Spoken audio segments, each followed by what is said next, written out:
Hashtag show me the money. How y'all doing today? This is your financial freedom mid-month checkup.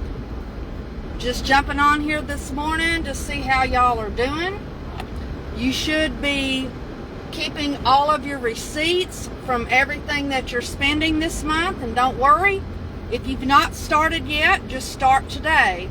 The main thing is you need to have a full 30 days of receipts. Now remember, I don't want you to change the way you're spending. That's not the point of this. The point is for you to see where you are spending without even thinking about what you're doing. That's the only way that you can get a really good grasp on what's going on financially with you. And the other thing is, remember, I told you, it's not the big purchases that are killing your finances, y'all. It's really not. It's not those big purchases. Yes, debt is a huge problem, and that is keeping you from achieving financial freedom. But the way to get control of that is on your spending, and you have to know how much you are spending, because if you do it haphazardly, you're going to wake up and you don't know where your money went.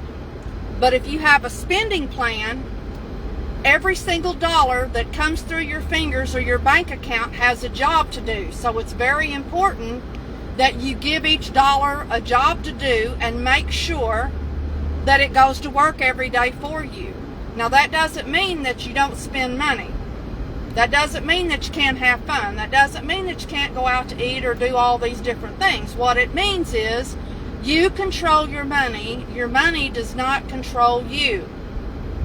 Because one of the first things that I found out when I started in doing receipts, and you can talk to any of my family members, my kids will tell you, everywhere we went, if they didn't go bring me a receipt, they had to go back and get one. It's that important. $20 here, $5 here, $3 here. Y'all, that can absolutely destroy your finances. It really can. So many people just don't realize.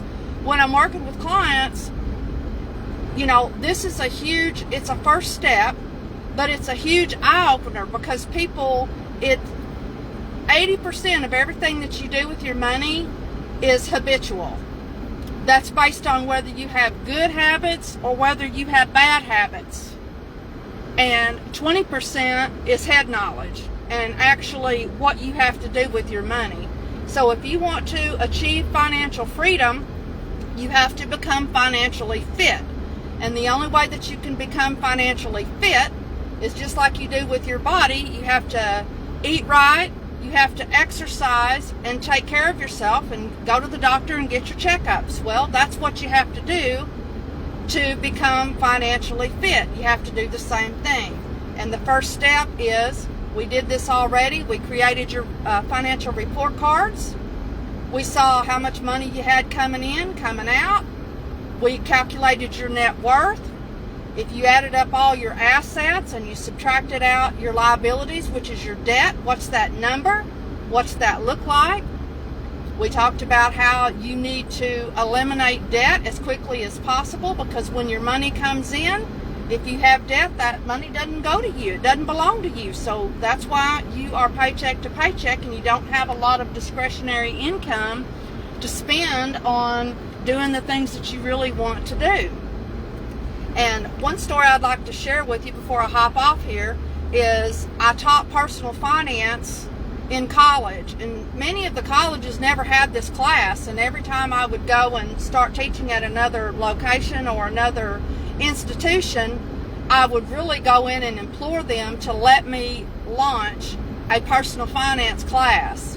And 9 times out of 10, they all agreed, and that became a very popular class.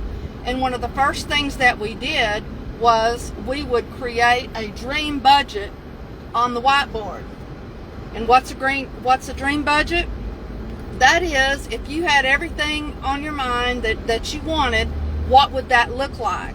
How much would the payments be if you wanted to? Back then I used payments. Now I wouldn't. I would use cash. But anyways, we calculated how much the payments would be.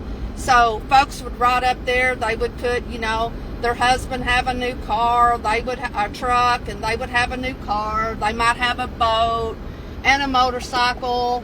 They wanted to go on vacation, because when we're in the military, we would have 30 days leave, and so many times people would have leave and they would never have money to be able to go and enjoy that leave. I know personally I was one of those families. Ridiculous looking back on that now. But anyways, so we would put that in, and of course all the kids' activities and camps and all of that stuff. And then miraculously we would add all of that up.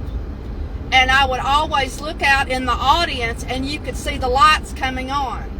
It was just like this reality that people would say, wait a minute, I make more money than that right now. We make more money than that right now, but we're not living like that. That's right, you're not. Why? Because you are not in control of your money. Your money is controlling you. Instead of spending it like what's on the board, you're choosing to spend that money another way. This could be you. Sit down and figure that out. Sit down and take a look and just do a little dreaming. Just do a little dreaming and see how much it would cost you to live out your dream life. And I think you will be surprised that it's going to be far less than what you think. In fact, your financial freedom number, a lot of people have that confused. The first number that you need to work on, getting your passive income built up, is how much would it cost to cover your basics if you lost your job or whatever. So that means not everything on your dream list, but right now, how much would it cost to keep your mortgage paid, the insurance paid, your car payments, so that you would not get involved in foreclosure or have somebody to come and repossess your stuff, and you could keep your lights on and food, you know, just your main things. What would be that number? Sit down and figure that out. Y'all, it wouldn't be very much. I can guarantee you it's not as much as what you think. That is your first step. That would be your first goal after your emergency fund, is you need to start working on how can you build up passive income so that if something happened to your active income, you could keep the lights on, you could keep your bills paid. This is really a sad statistic when it comes to people who lose their spouses and they've got all of their income tied up, all their debt based on both of their incomes. So if something happens to one of them, they've lost half their income and they cannot survive. Even if they have life insurance, that life insurance, believe it or not, won't last very long. Think about that. If you need $50,000 a year to live after taxes, and you have a couple of $100,000 in life insurance proceeds, how long is that going to last? Is that going to last you long enough for you to get yourself on your feet and get yourself in a position financially so that you can take care of your family? Probably not. Most people are way underinsured. Some people are overinsured, but most are underinsured. So again, this is Financial Freedom Month, and I want y'all, if you haven't already, to start taking your family's personal finances seriously. And I want you to be able to build a better financial future for your family. Start today. If you haven't started, start now.